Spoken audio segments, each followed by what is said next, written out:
belle robe vermeille, c'est un Bordeaux. Goûtez-moi ça. Je ne bois pas d'alcool, merci. Quelle drôle d'idée. Nous, il n'y a qu'un truc qui nous fait bander. C'est le Beaujolais. Vous les Français, vous avez toujours une grande gueule comme ça. J'ai trop un goût de pomme. L'admirable cholestérol qu'on va se payer. Vous avez beau dire, il n'y a pas seulement que de la pomme. Bonjour à tous, c'est Luc Geoffrey de Vinstache et nous sommes de retour pour le 4e épisode déjà du Podstache. Le Podstache qui est tout simplement un podcast vin. Alors pour vous rappeler le concept, celui-ci est très simple.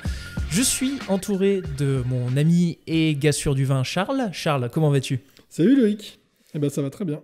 Et du coup, Charles s'occupe en fait tout simplement de faire la sélection des deux vins qu'on va vous présenter aujourd'hui. Et autant vous dire que là, on revient avec une sélection, je dois bien dire, absolument bluffante, puisque pour seulement 33 €, et je suis désolé, on va spoiler un peu les vins présentés, mais on va vous proposer en blanc la cuvée Les Béates 2020 en Coteaux d'Aix-en-Provence, qui est donc un domaine tout en biodynamie, un petit domaine confidentiel. Et en rouge, on va vous présenter un Saint-Joseph, donc vallée du Rhône Nord, une 100% Syrah, la cuvée authentique 2018, donc en plus sur un très beau millésime, pour seulement 33 €. Et oui, j'ai l'impression de faire le télé-shopping, mais voilà, je voulais quand même vous le dire un peu à l'avance, parce qu'on est vraiment sur une très belle offre, donc j'espère que ça va bien fonctionner, parce que vraiment, la sélection aujourd'hui, c'est du feu de Dieu.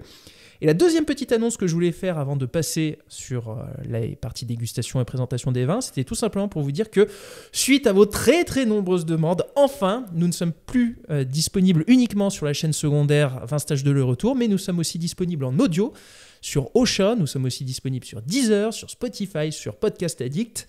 Nous ne sommes pas encore disponibles sur Apple Podcast ni sur Chromecast, si je dis, ou Chrome Podcast, je ne sais plus exactement, mais ça devrait venir, voilà, on y travaille dessus. Mais voilà, tout ça pour vous dire que nous sommes disponibles sur ces plateformes, donc n'hésitez pas à vous abonner et à partager, c'est le plus beau des cadeaux que vous puissiez nous faire. Et quant à nous, nous allons passer à la partie dégustation, et nous allons commencer par le vin blanc des Béates. Ah non, mais pas du tout, je bois pas un verre de vin, je bois 6 verres de vin. Ça s'appelle de la dégustation et c'est très classe. Goût layant, puissant en bouche avec des arômes de framboise. Et nous voici donc de retour pour la dégustation du premier vin blanc, donc le domaine des Béates. Nous allons en Provence aujourd'hui. Alors Charles, la Provence, je n'en ai encore pas parlé sur Vinstache, pour être honnête. Parce que je vais mettre les pieds directement dans le plat, je trouve que c'est un vignoble très très difficile à comprendre, qui fait aujourd'hui près de 26 000 hectares, donc au final on n'est pas si loin que ça de la Bourgogne et ses 30 000 hectares. Toi qui fus ex-sommelier, tu as dû forcément présenter des vins, essayer de les vendre, logique tu me diras. La Provence, comment est-ce que tu le vois ? Alors, je le vois déjà d'un aspect négatif, parce que je vois que principalement ça fait du rosé. Ouais. Donc je suis pas un grand fan de rosé. J'en bois de temps en temps parce qu'il y en a que j'aime. Et voilà, c'est agréable en été, bien frais ou avec des copains. Et parce que un tiers aujourd'hui des bouteilles vendues en France sont des bouteilles de rosé aussi, il faut le savoir. Ouais. J'ai découvert ça en allant sur le comité interprofessionnel des vins de Provence, sur lequel nous reviendrons après. Et donc du coup, toute cette région de Provence, il y a plus de 85% des vins qui sont des rosés. Alors ça a tendance à diminuer un petit peu. Parce qu'il y a des vignerons qui se disent, qui commencent à se dire, putain, avec mes raisins rouges, en fait, je peux faire du rouge qui est vraiment bon. Donc du coup, ce qui est difficile à comprendre déjà, c'est l'évolution de l'appellation qui va très vite. Il y a beaucoup de vignerons qui se mettent à changer, à évoluer. Et puis c'est cette masse de rosé. Et au milieu de tout ça, il faut savoir piocher à des endroits où les vins sont bons. Oui, parce que pour revenir sur la question du rosé, je me suis pas mal renseigné dessus, comme je vous disais, en allant notamment sur le site du comité interprofessionnel du vin de Provence. C'est 89% des ventes aujourd'hui, 43% d'export aux États-Unis. Il y a eu un boom du rosé aux États-Unis, notamment avec le château de Miraval, qui est vinifié par la famille Castel, mais qui appartient à Angelina Jolie et à Brad Pitt, donc forcément. Il y a aussi, si je me souviens bien, le château, ceux qui font Whispering Angel, Garus, château d'Esclans aussi, qui est un gros moteur du rosé, donc vraiment un gros marché d'export, la Provence, avec une omniprésence du rosé. Et au niveau des appellations, moi je trouve que c'est le bordel. Voilà, je le dis clairement, il y a 7 appellations aujourd'hui en Provence pour seulement 30 000 hectares. Ouais, alors c'est 7 appellations, dont une vraiment big, quoi. Ouais. Donc les Côtes de Provence, c'est vraiment gigantesque. Ah mais c'est monstrueux. Dans les Côtes de Provence, il y a de tout, hein, donc voilà. Côte de Provence, c'est vraiment gigantesque. Après, au milieu, il y a Cassis, il y a Bandol, il y a Palette. Alors, Palette, c'est microscopique, voilà. Et il y a Belay, c'est tout petit aussi. C'est au nord de Nice. C'est dans l'agglomération de Nice, Nice même, carrément. Mais ça fait, voilà, toute la partie... Donc, il y a Nice et toute la partie nord, c'est... j'ai pas mis ça dans les notes, mais je crois qu'il y a 50 hectares de tête. Ouais. Donc, voilà, c'est assez intéressant aussi. Peut-être qu'un jour, on vous fera un Belay. Et il y a cette appellation Coteaux d'Aix-en-Provence là qu'on a envie de vous présenter aujourd'hui. Alors Coteaux d'Aix-en-Provence, c'est tout ce qui, c'est tous les vignes autour d'Aix-en-Provence avec quand même une dominante au nord d'Aix-en-Provence. Donc à côté de la montagne Sainte-Victoire, sachant que tout ce qui est montagne Sainte-Victoire, c'est le début des Côtes de Provence parce qu'il y a une appellation Côte de Provence. Côte de Provence Sainte-Victoire, je crois. Oui, justement, c'est là où je reviens un peu sur le bordel des appellations, c'est que j'avais pris mes petites notes. Les Côtes de Provence, on va avoir... Donc, c'est l'appellation Côte de Provence, mais dans l'appellation Côte de Provence, vous pouvez avoir plusieurs dénominations. Côte de Provence Sainte-Victoire, Côte de Provence Fréjus, Côte de Provence La Londe, Côte de Provence Pierrefeu et Côte de Provence Notre-Dame-des-Anges. Autant vous dire, c'est absolument illisible pour le consommateur. Et donc, tu nous disais justement que, par rapport au terroir que tu vas nous présenter, il y a les coteaux d'Aix-en-Provence, mais qui sont proches de Côte de Provence, dénomination Sainte-Victoire. Voilà. Donc là, on est pour le domaine des Béates, on est au nord de Aix-en-Provence. On est à Lambesque. Lambesque, c'est environ 20 minutes, 25 minutes en voiture de Aix-en-Provence. C'est un petit village tout mignon où je vais passer mes vacances de temps en temps, j'aime bien. C'est la carte postale de Provence, c'est la Provence de Pagnol. Ouais, c'est avant... en fait, quand on part d'Aix-en-Provence, on va en direction du Luberon, c'est avant le Luberon. Donc en fait, toutes les balades, les randonnées et tout... un peu dans le Luberon, on peut partir de Lambesque. Alors après, c'est des grosses randonnées, mais on peut partir de Lambesque pour faire des belles balades dans le Luberon. Et qu'est-ce qui t'a amené à partir sur ce domaine où, voilà. Qu'est-ce qui fait que tu as voulu partir tout simplement sur... C'est un domaine que je travaille depuis un moment déjà. C'est un des rares domaines dans les années 80 qui ont été en bio en Provence. Donc c'est vraiment des précurseurs qui ont toujours essayé de rechercher la qualité et à des prix raisonnable. Ça, c'est hyper important parce qu'aujourd'hui, c'est principalement ce que j'essaie de rechercher au maximum. C'est le bon rapport qualité-prix. Rapport qualité-prix, domaine des Béates. D'accord. Voilà. Alors, imaginons, maintenant, justement, je parlais de carte postale, on va essayer de faire un petit jeu. Il faut que tu nous décrives le domaine, au niveau des terroirs, au niveau des sols, voilà. Fais-nous un peu rêver, moi je te fais les cigales. Alors, les cigales, là, quand on va au domaine, il y a les cigales tout le temps. Ça fait partie du décor. Alors c'est vraiment un mât provençal. C'est magnifique. On rêverait de vivre dans ce genre de bâtisse. C'est entouré de vignes à perte de vue. C'est plutôt plat. Voilà. Alors après il y a des petites collines, mais ça reste plutôt plat. D'accord. Et surtout ce qui est important, c'est toutes les vignes elles sont exposées au Mistral. Le Mistral qui, je crois, a une importance cruciale, tu me disais en off, pour les coteaux d'Aix-en-Provence. Alors, ça a une importance, un peu comme en Alsace, d'assèchement du raisin. Ça veut dire que le vent va souffler sur les raisins et va empêcher les raisins de pourrir. Si par exemple il y a une grosse pluie, le Mistral... Pour éviter l'oïdium en gros. Pour éviter l'oïdium notamment. Il y a des cépages qui sont un peu sensibles à l'oïdium dans les coteaux d'Aix, donc du coup c'est important. Et en termes de sol, on est sur quoi ? Alors, sur toute l'appellation, c'est assez varié, mais on reste sur une base calcaire. Après, il y a des veines de marne, donc très intéressant, mais c'est plutôt pour des rouges. Pour les rouges, c'est ce que tu me disais tout à l'heure. Des cèpes rouges. On a des sables, ça sera plutôt pour faire des bons rosés, on va dire. Ok. Voilà, on peut faire des rouges aussi, mais ça sera c'est des terroirs qui sont faciles à cultiver, donc les vignerons aiment bien avoir ce genre de terroir. Et voilà, alors ce sera plutôt des calcaires tendres, donc des calcaires un peu moins vieux que ce qu'on peut avoir en Bourgogne par exemple. D'accord. Ou à Chablis. Donc ça va donner des vins plutôt ronds.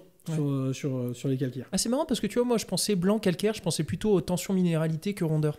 Non, là ça apporte quand même pas mal de puissance. Après, les cépages du sud, les vignerons recherchent la fraîcheur, Mhm. mais on a quand même de la chaleur, donc c'est des cépages qui ont quand même de la puissance, du gras. Alors sur la partie cépage, on y passera, je pense, principalement quand on viendra sur la partie dégustation, parce que au niveau du domaine, attention, si vous pensiez que Châteauneuf-du-Pape avec ses 18 cépages était une référence en la matière, je vous présente le domaine des Béates, puisque en blanc, nous avons l'Uni blanc, le Vermentino, le Grenache blanc, le Sauvignon blanc, la Clairette, le Chardonnay, le Chenin blanc, et pour les cépages en rouge, Grenache, Syrah, Cabernet Sauvignon, Cinsault, Counoise, Carignan, Mourvèdre, Caladoc. Voilà, c'est un peu la fête. Alors, je corrige un peu une erreur que tu as fait. Châteauneuf-du-Pape, c'est 13 cépages. 18, parce qu'il y a certains cépages qui sont en plusieurs couleurs. Grenache blanc, Grenache noir, Grenache rosé, par exemple. Donc théoriquement, justement, c'est une petite prise de tête que j'ai... Enfin, prise de tête. Ouais. C'est quand je suis allé dans le cahier des charges de l'appellation, justement, en fait, on parle tout le temps de 13 cépages, mais c'est parce que certains cépages sont déclinés en plusieurs couleurs, comme Grenache blanc, Grenache noir, etc. Donc, voilà. Oui, d'accord, ok. C'est deux sur... Ok, il n'y a pas d'erreur d'un côté ou de l'autre. Il n'y a pas vraiment d'erreur, c'est plutôt qu'il y a différentes manières de voir est-ce qu'on parle du Grenache ou du Grenache noir, du Grenache blanc.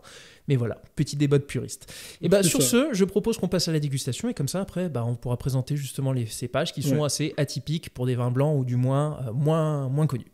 Alors Charles, juste avant on parlait des cépages, du coup, est-ce que tu peux nous présenter les 2 cépages qui vont rentrer dans la composition de cette cuvée, s'il te plaît? Donc, les Béates blancs 2020, en assemblage, on a du Vermentino et de l'Uni blanc.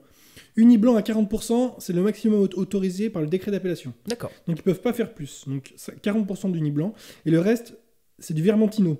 Alors, on en parlait tout à l'heure avec Loïc, le Vermentino, c'est le même cépage que le Rolle. Mhm. Alors, le Rolle, c'est le nom français qu'on a depuis des années. Le Vermentino, c'est le nom international, on va dire. Puisque c'est un cépage italien à la base. Voilà, c'est un cépage qui vient plutôt de l'Italie. Et alors, moi, le Vermentino, tu vois, quand on m'en parle, c'est marrant parce qu'on a tous des sensibilités différentes en termes de dégustation, et moi, je dois reconnaître que j'ai un radar à Vermentino. Enfin, je dis ça, mais ça se trouve, vous me le faites à l'aveugle, je me trompe. Mais j'ai quand même une certaine tendance à avoir un radar à Vermentino parce que je trouve qu'il a vraiment un nez typique et surtout ultra aromatique, le Vermentino en général. Ah oui, c'est très aromatique. C'est ce qui est bien dans ce vin, on a le Vermentino d'un côté qui va apporter la puissance, l'aromatique, et l'Uni blanc qui va apporter derrière une sorte de structure pour pouvoir que le vin il soit frais et facile. Et on avait un petit débat en off. Moi, je disais, peut-être de manière un peu péjorative, que je trouvais que le Vermentino, c'était plutôt pour des vins d'apéritif. Et toi, tu me disais que tu n'étais pas d'accord. Alors, je suis d'accord et pas d'accord à la fois. C'est que c'est utilisé pour faire des vins d'apéro, mais c'est pas comme ça que le Vermentino devrait vraiment être consommé. On va dire, c'est les Vermentino qui sont vraiment basés sur l'apéritif. On n'exprime pas vraiment le Vermentino. Le côté variétal, c'est bien, mais le Vermentino est quand même un cépage qui se plaît sur des sols très précis et qui apporte beaucoup de choses quand le terroir s'exprime dans le vin. D'accord.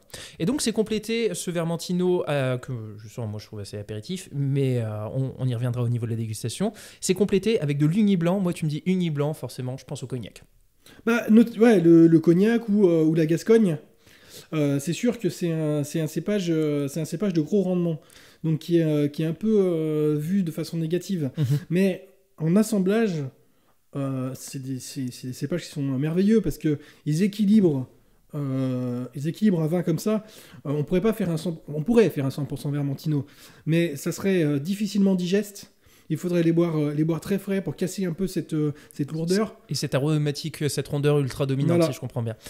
Et sur l'Uni blanc, qu'est-ce qu'il va apporter justement? Parce que j'avais cru comprendre que d'après Pierre Gallet, dans son fameux dictionnaire encyclopédique des cépages, il disait que c'était relativement peu acide et neutre, ce qui est peut-être un peu négatif dit comme ça. Toi, oui. Comment est-ce que tu le verrais? Alors, je le vois plutôt par rapport au Vermentino comme un cépage équilibrateur. D'accord. Voilà. Qui vient contrebalancer le too much du Vermentino, quoi. D'accord. Parce que c'est vrai que le Vermentino peut être justement un peu too much.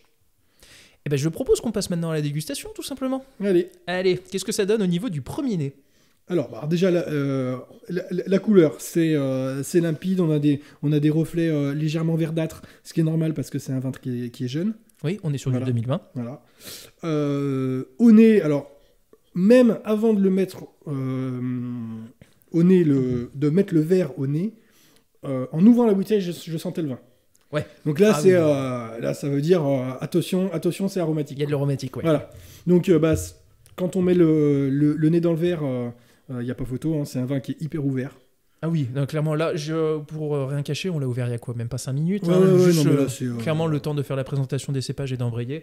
L'aromatique, elle est totalement développée pour un vin qui est jeune. Donc, pas forcément un vin qu'on va conseiller d'ouvrir 2 heures à l'avance, on est d'accord. Non, alors, 2 heures à l'avance, ça tiendra sans problème. Ouais. Mais ouvert dernière minute, ça goûte super bien, quoi. C'est vraiment parfait. Alors, ce vin, j'adore ce vin parce que moi, j'en mets en vieillissement pour moi perso. Pour ta cave. Voilà, pour ma cave, je peux aller jusqu'à 10 ans de vieillissement. Donc, c'est des vins, ils sont géniaux jeunes, ils sont géniaux vieux. Enfin, c'est trop bien, quoi.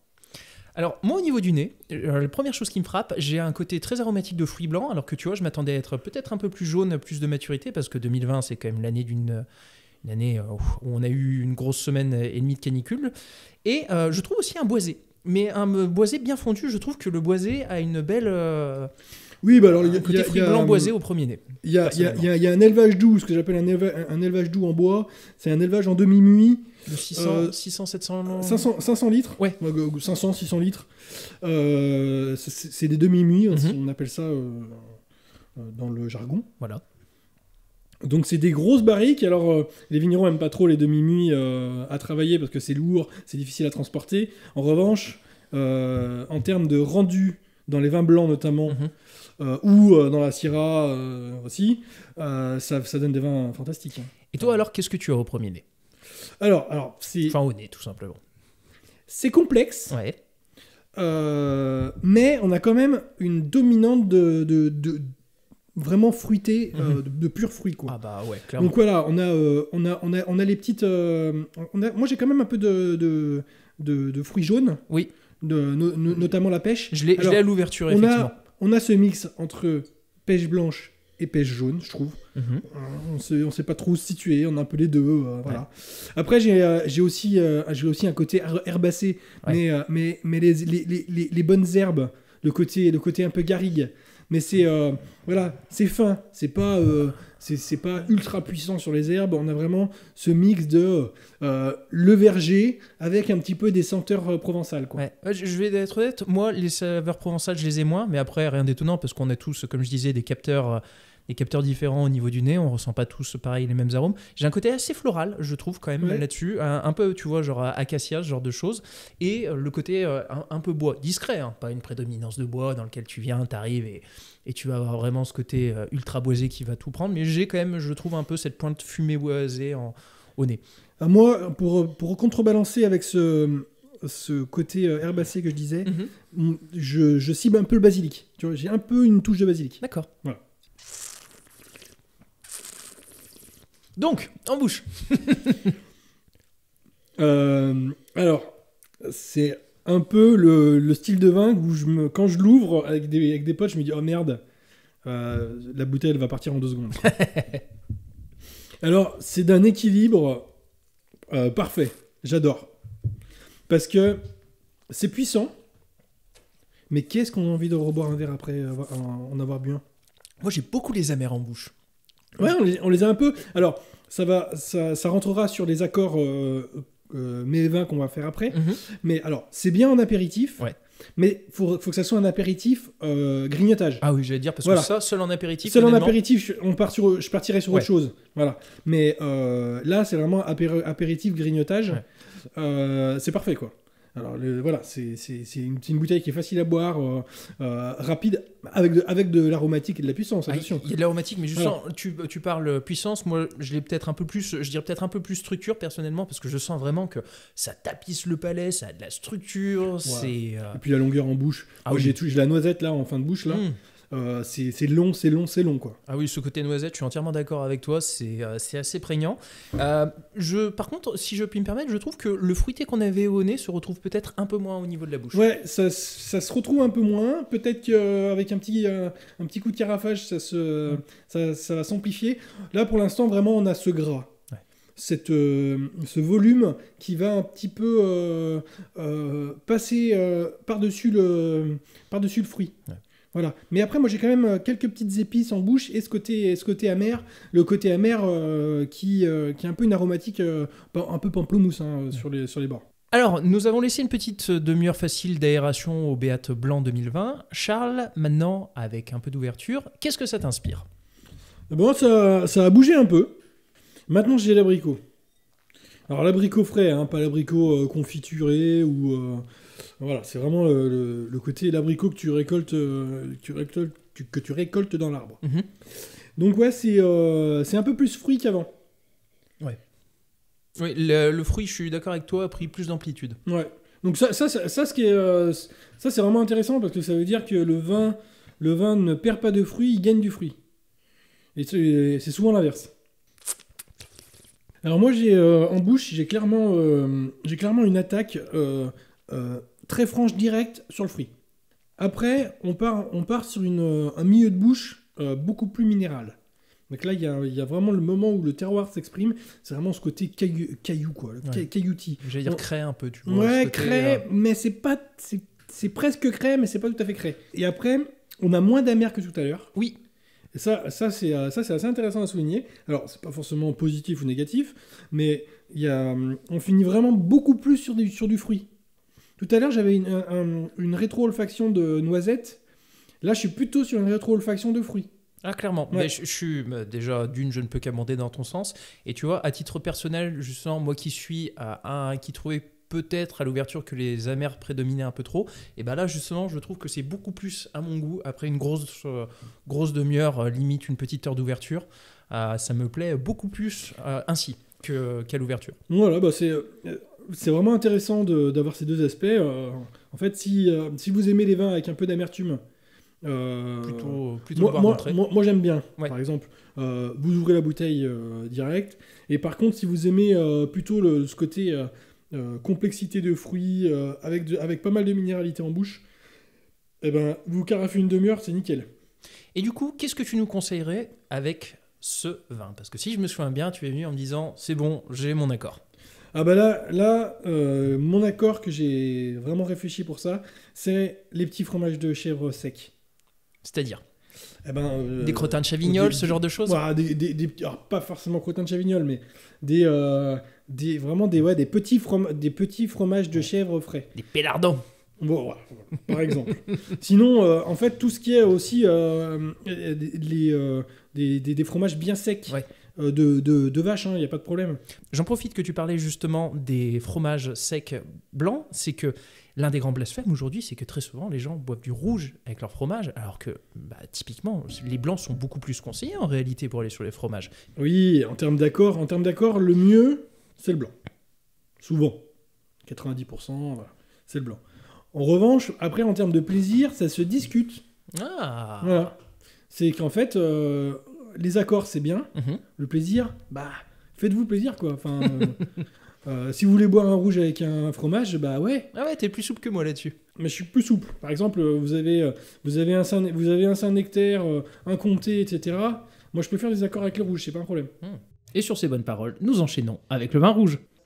Le mec, pourquoi il est en France? Pourquoi? Je vais te le dire, mon pote, parce qu'en France, on bouffe bien puis qu'on boit bien. Voilà, c'est sûr. Un bon couscous, un bon c'est d'Ibrahim, je te dis que ça, mon frère. Alors nous sommes de retour pour déguster le vin rouge et aujourd'hui nous sommes sur la cuvée authentique du domaine Fargeon à Saint-Joseph.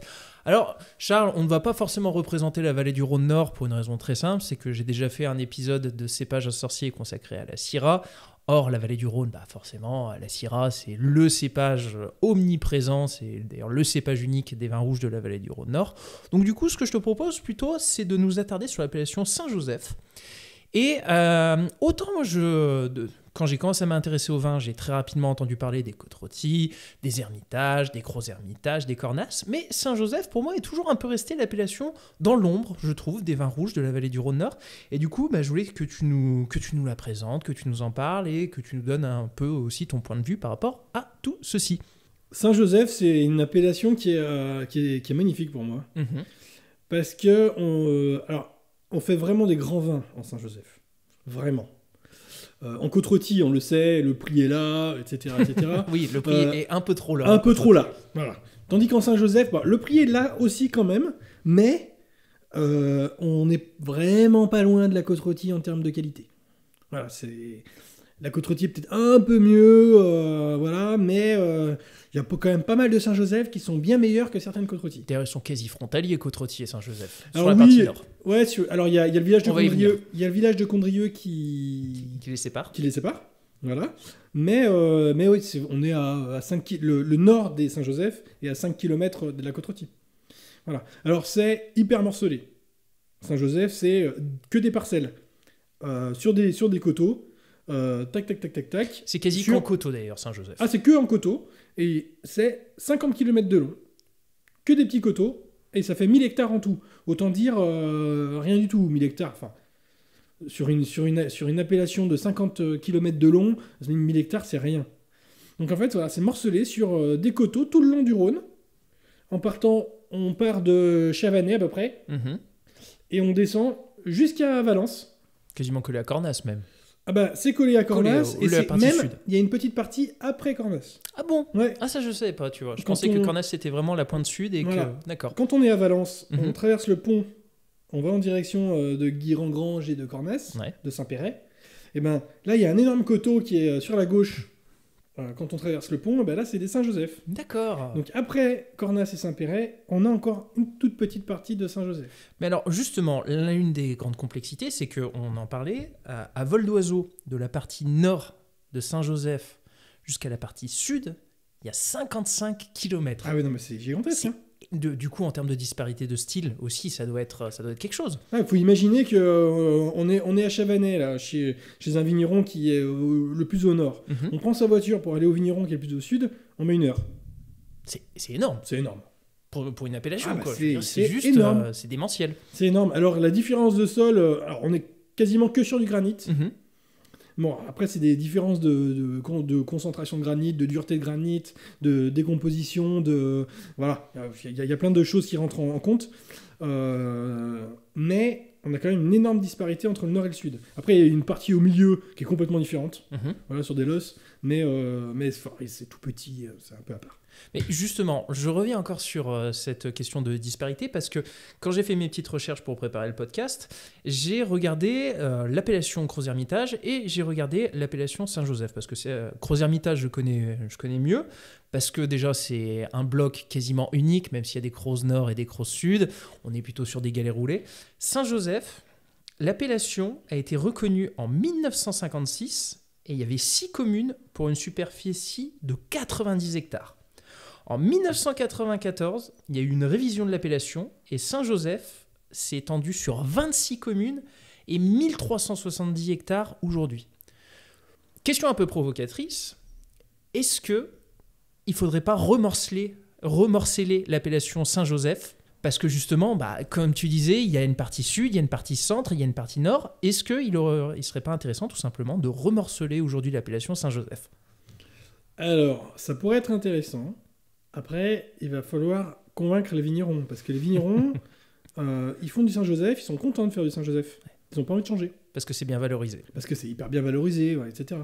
Donc ouais, on pourrait avoir des crus à la limite, ou d'autres appellations, mais ça complexifierait aussi la vision des gens. Enfin, si on crée encore des appellations dans l'idée de Cornas, on pourrait faire AOC Mauve. Oui, parce qu'avant ça s'appelait même le vin des Mauves historiquement. Le coteau de Mauve, il est fantastique, par exemple.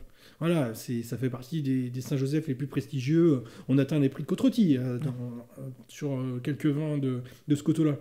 Donc du coup, voilà, on pourrait sur cette partie-là dire, allez, ok, on fait une AOC, mais après, sinon, sur le reste de l'appellation, les vignerons, ils seraient pas d'accord. Ou alors, si je retourne ma question autrement, est-ce que l'appellation Saint-Joseph a été, est-ce qu'il n'y a pas eu, ça n'a pas été fait un peu trop à la va-vite et du coup, on aurait dû mieux penser. Au moins, on aurait dû faire 2 appellations. Ouais. Toute la partie nord et la partie sud aurait dû être séparées. On aurait dû faire le sud Saint-Joseph parce que c'est le cœur de Saint-Joseph et au nord, autre chose.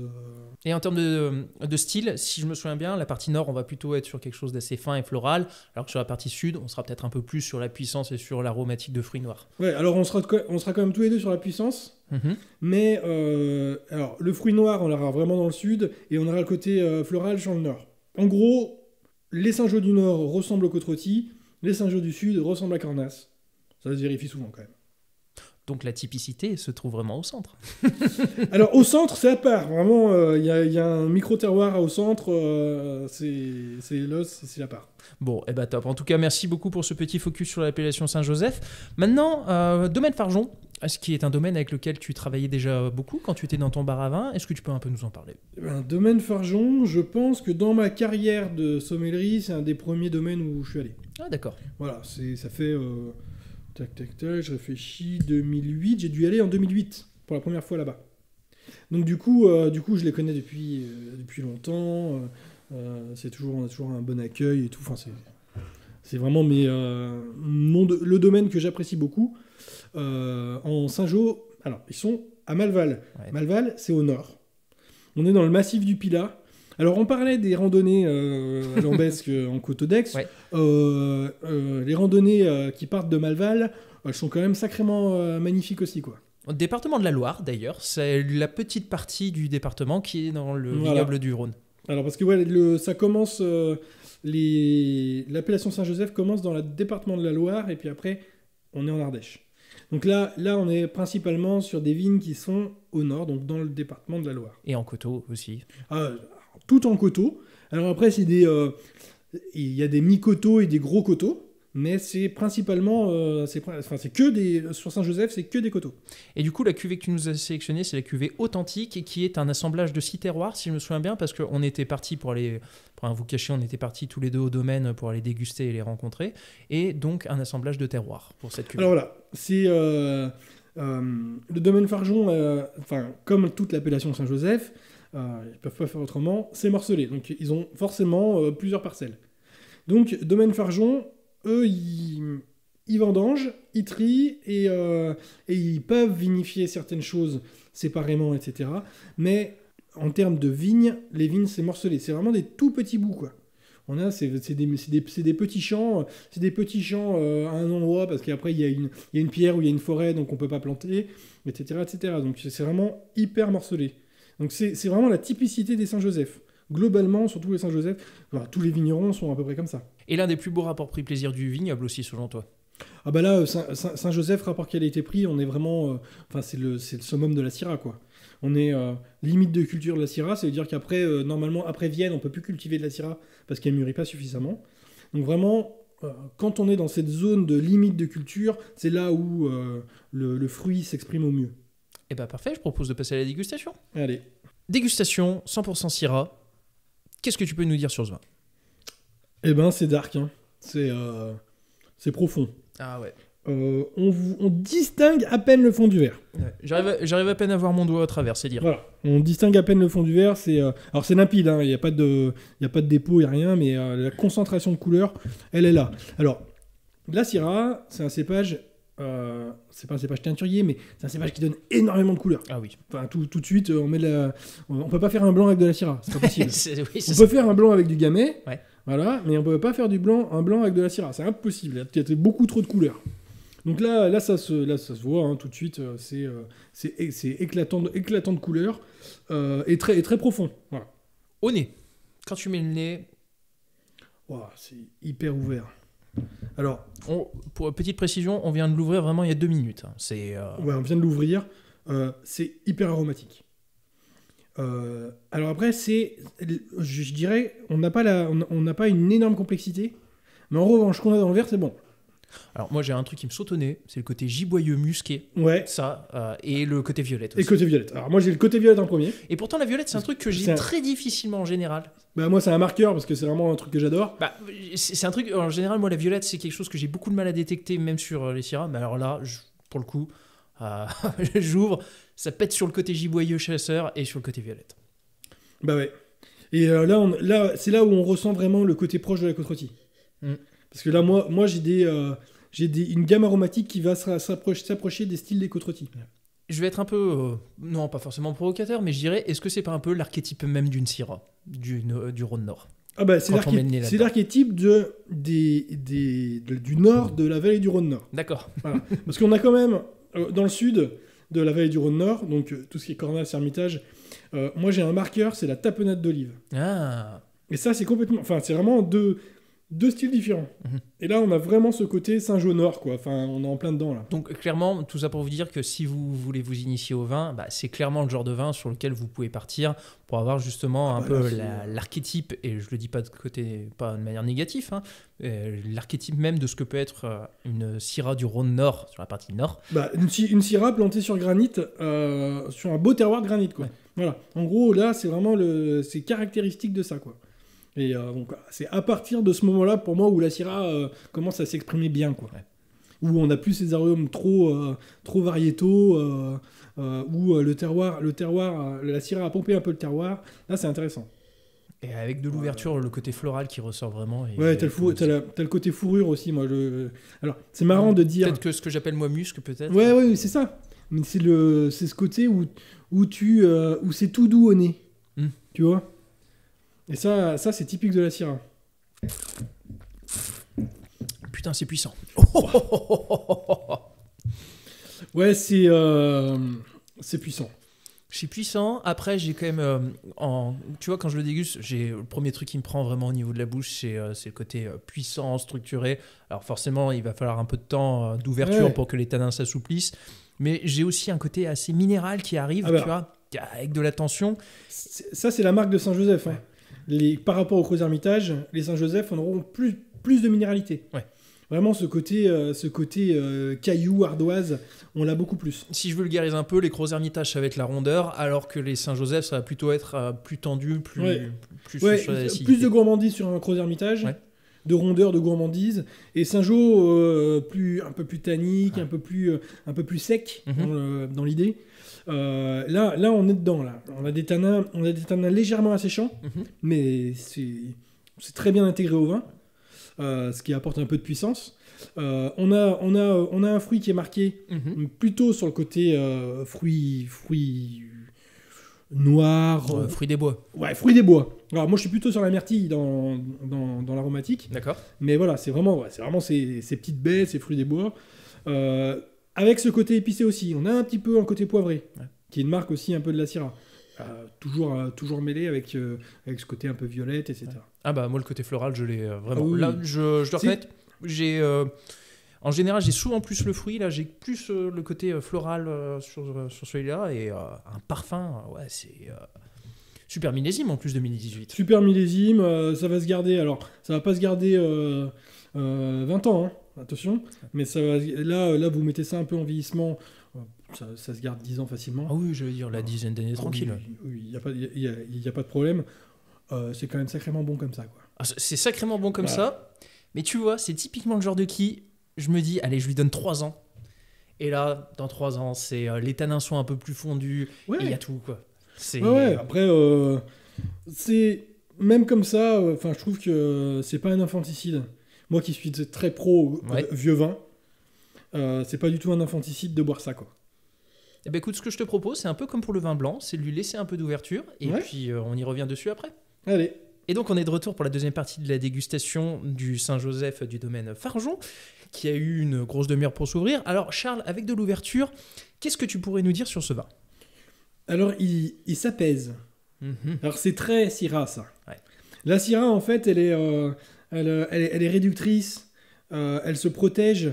Quand on ouvre une Syrah, tout de suite, c'est explosif. C'est souvent le cas. Et là, c'est exactement ça. On a eu la Syrah au début explosive. Alors, on a laissé le vin dans le verre. Hein. On n'a pas, on ne s'est pas resservi un verre. Parce que si on se resserre un verre, ça reste, ça revient comme au départ. Oui. Hein. Voilà, c'est important de le souligner. Si vous voulez que ça évolue, vous mettez en carafe. Voilà. Oui. Après, je suis pas un grand fan du carafage sur les rouges, moi. Pourquoi ? Parce que je trouve que ça modifie les tanins de façon négative. D'accord. Voilà. Mais c'est pas tout le temps le cas. Mais c'est souvent, je suis pas fan de ce que les tanins deviennent. Je préfère des tanins bruts. D'accord. Voilà. Donc là, on l'a laissé un petit peu dans le verre. Donc du coup, ça s'est apaisé. Donc on a un petit peu moins le côté animal, sous-bois un peu que tu disais. On a plus de fruits maintenant. On garde ce côté floral. On garde ce côté floral. Finesse. Là, on a vraiment un vin vraiment très délicat. Mais tu vois, On parlait justement, donc tu parlais des délicatesses, on parlait floral, on côté le côté fruit qui arrive. Au nez, j'ai peut-être un peu des amers, tu vois, qui arrivent. Avec, je sais pas, j'hésite entre le côté un peu, je sais pas si c'est toi qui m'as influencé en parlant tout à l'heure du côté olive noire, mais un côté peut-être un peu café, olive noire, quelque chose comme ça qui arrive. Ce côté, cet amer qu'on peut retrouver notamment comme sur le mocha, des choses comme ça, qui, à titre purement personnel, arrive un peu à l'ouverture. Donc là, au nez, hein. Au nez, ouais. J'ai pas encore refait la bouche. De toute façon, c'est complexe. On va pouvoir... pendant un quart d'heure, on sent ensemble, on va trouver des nouvelles choses minute après minute. Super. Moi, je trouve que l'évolution est très intéressante. C'était bon à l'ouverture, c'est bon avec un peu de temps dans le verre. Ouais, à l'ouverture, moi j'ai l'acidité que j'avais moins. Parce que justement au début, c'était ce côté très fougueux, ça avait du volume, de la structure. Là, on est plus. C'est puissant, hein. Voilà, c'est puissant. Quand tu as bu du blanc avant, tu passes sur le rouge, ça fait un choc, hein. Ah ouais, c'est brut, hein. Ah oui, alors, non. Clairement, en bouche, ça s'est affiné. Les tanins se sont quand même bien assouplis. Donc, c'est comme pour le blanc, hein. Si vous aimez les vins rouges plus souples, il faut carafer. Si vous aimez, comme moi, le côté un peu brut, vous ouvrez, vous buvez, c'est direct bon. Ouais. Enfin, dans les deux cas, c'est bien. C'est l'avantage. Alors en revanche, là, il faut manger. Hein. Ah oui, là, faut pas se poser de questions, c'est pas possible un apéritif. Hein. Ah bah j'allais embrayer là-dessus en te disant, bon, clairement ça, à l'apéro, vous oubliez. Ouais. En plat, il faut aller sur quelque chose de puissant. Hein. Ouais, il faut aller sur quelque chose de puissant, surtout quelque chose en sauce. Ouais. Voilà, donc... alors, dans l'idée, moi, j'ai pensé à un filet mignon de veau avec une sauce à la groseille. D'accord, filet mignon de veau. Filet mignon de veau, sauce groseille, c'est surtout la sauce qui va faire tout. La viande va apporter ce côté viandard, etc. Mais le veau, c'est délicat. Donc, du coup, c'est la sauce qui va vraiment marquer l'accord. Ouais. Et la sauce groseille, parce que là, il faut une sauce bien fruit pour contrer ce côté bien fruit quand même du vin. Et bah tu vois, c'est marrant parce que en fait, si je te disais le côté sur le côté filet mignon, c'est parce que déjà c'est un plat que j'adore cuisiner. C'est trop bien. Sachez que si un jour vous avez l'honneur d'être invité, je vous ferai mon filet mignon en croûte.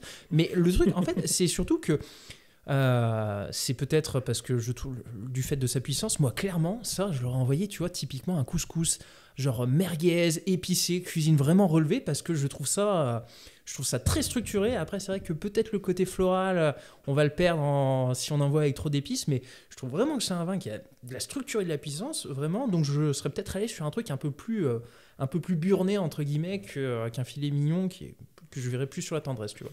Eh ben, moi, je garde les accords couscous pour des vins un peu plus sudistes. D'accord. Donc des Syrah, des 100% Syrah, pourquoi pas, mais un peu plus au sud. Ouais. Parce que c'est une Syrah qui a de la puissance, mais qui a quand même beaucoup de finesse. Ouais.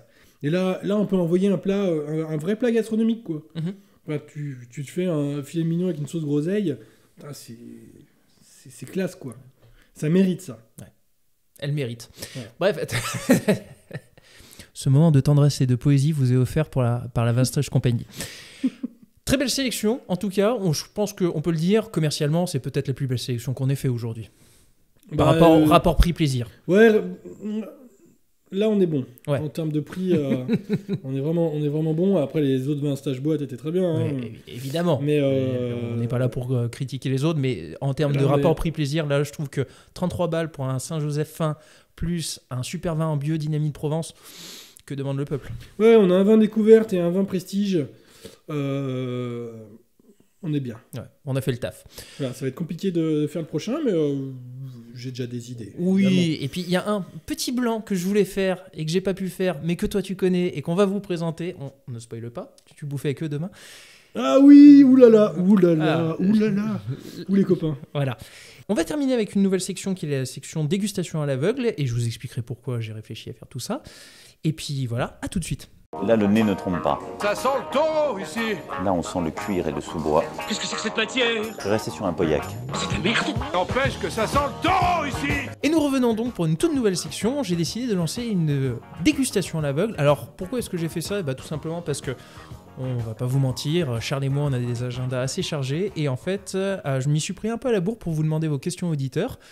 Et du coup, comme on en avait des très qualitatifs, certes, mais pas assez, j'ai décidé de garder vos questions, mais ça sera pour un prochain épisode. Et en attendant, de faire une dégustation à l'aveugle, parce que la dégustation à l'aveugle, c'est l'exercice roi de la dégustation à l'aveugle. On ne peut pas tricher. Moi, je trouve que c'est l'exercice le plus formateur qui existe en termes de vin. Oui. C'est quand on commence à vouloir vraiment progresser en dégustation, c'est vraiment indispensable de faire de la dégustation à l'aveugle. Ouais. Mais de le faire sérieusement. Ça peut être du snobisme parfois, d'essayer de trouver machin. Alors le but, c'est pas de trouver, c'est la réflexion. Voilà, c'est de profiter du vin sans avoir l'indication du tout de ce que c'est. Et ça, c'est super intéressant. Ah bah d'ailleurs, je m'en souviens, quand tu avais ton bar à vin, moi, à chaque fois que je rentrais, tu me disais, faut que je te fasse goûter un truc, et bim, tu me mettais un truc à l'aveugle. Tout le temps. Ah bah oui, tout le temps. J'avais toujours à la carte un vin blanc à l'aveugle, un vin rouge à l'aveugle, toujours. Et je me plantais tout le temps, parce qu'il faut bien le dire, la dégustation à l'aveugle, c'est un exercice hyper compliqué. C'est hyper dur. Moi, dans toute ma vie de sommelier, j'ai trouvé 5 vins à l'aveugle. Ouais. Alors que je goûtais tous les jours à l'aveugle... plein de vin, quoi. Ah, moi je sais qu'il y a un très rare coup, tu nous avais sorti, c'était une mondeuse, je sais plus quel domaine, on avait réussi à trouver, quand tu nous disais c'est un peu rustique, c'était l'un des rares vins qu'on avait réussi à trouver, mais sinon la plupart du temps, parce que vous devez faire appel à votre mémoire, justement, vous rappeler qu'est-ce que j'ai déjà goûté, quel cépage ça peut être, donc du coup si j'ai le cépage, quel terroir ça peut être, enfin c'est vraiment un exercice difficile, je préfère le dire à l'avance parce que tu vas peut-être pas trouver, surtout qu'en plus j'étais parti à la base sur un premier vin qui malheureusement était flingué, donc j'ai dû changer un peu mes plans au dernier moment, ça arrive. Et du coup, je suis parti sur quelque chose dont je sais pas, je sais pas ce que ça va donner. Mais bref, on est parti. Je vais donc te servir le vin et puis tu vas essayer de l'analyser, essayer de trouver peut-être un peu ce que ça peut être. Alors tu as une couleur assez soutenue. En termes de reflets, on a légèrement des reflets violets, donc enfin des violines, pour être plus précis sur les termes de sommellerie. Ça indique quand même une jeunesse du vin. Donc on est sur un vin qui a pas un âge avancé, on va dire. Alors, il y a un nez qui est assez ouvert. Mais discret quand même. Ouais. On va dire on sent plein d'arômes, on sent la complexité du vin, mais ça reste assez fin, assez élégant. Alors que je l'ai ouvert il y a très peu. Ah oui. Là, on l'a vraiment ouvert il y a 5 minutes, même pas. Tout de suite, comme ça, il y a un arôme qui me saute aux yeux, c'est, du coup, au nez, c'est la fève de cacao. Fève de cacao, d'accord. Ouais, j'ai ça tout de suite, là. Ok. Ce côté un peu Nesquik. Voilà.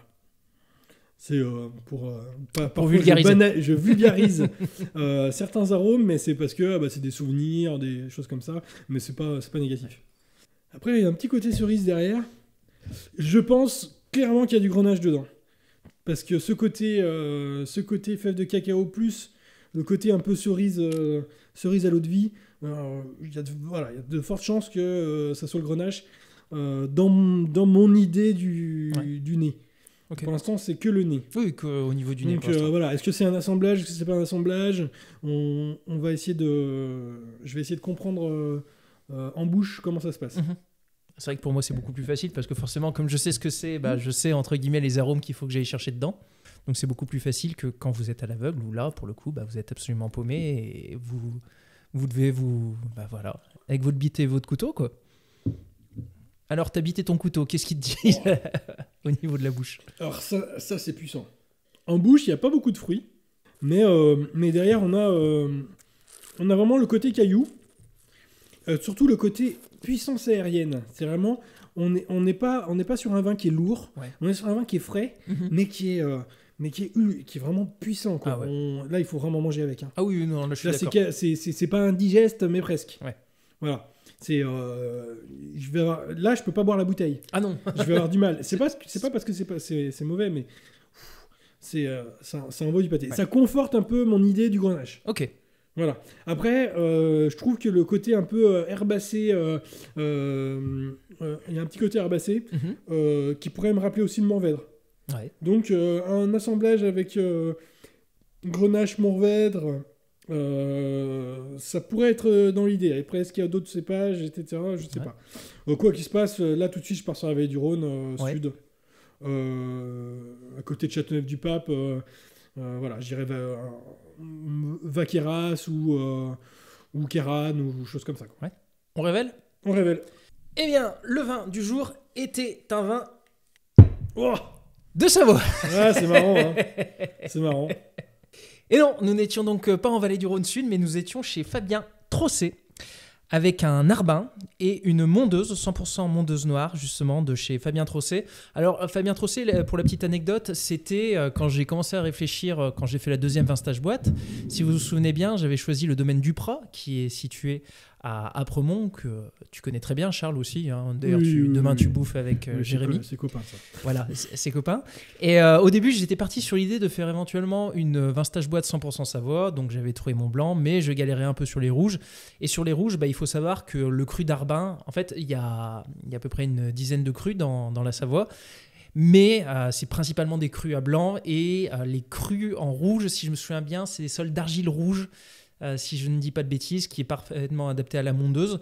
Mais c'est des vins, voilà, vous êtes être 15% de vin rouge pour 80% de vin blanc en Savoie.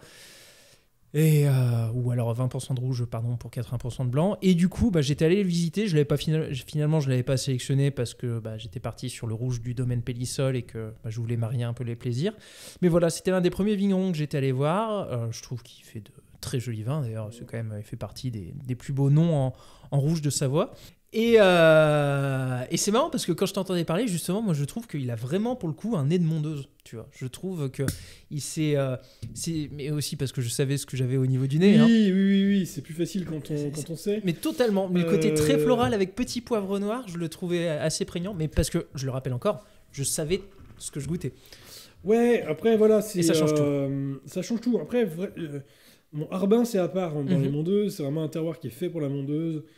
C'est considéré comme les meilleures mondeuses, etc. Là, Monsieur Trosset a quand même mis pas mal de watts dans son vin. Ouais. Et du coup, tout de suite, c'était difficile de partir sur la Savoie. D'accord. Moi, je voyais vraiment, avec le côté kirché, ouais. Parce qu'il y a un côté un peu kirché. Vraiment, ce côté kirché me rappelait quand même vraiment la Grenache. D'accord. On est sur un millésime 2018, donc très beau millésime. Et ce sur quoi je voulais te lancer aussi, c'est que pour la mondeuse, pour moi, parce que j'ai pas vraiment eu le temps d'en parler dans Vastache, c'est l'un des cépages que je comprends le moins. Et pourquoi est-ce que c'est le cépage que je comprends le moins ? C'est parce que très souvent, quand un cépage est puissant et structuré, il y a du corps et de la matière. Alors que les mondeux, justement, je trouve que c'est puissant et structuré, mais c'est léger.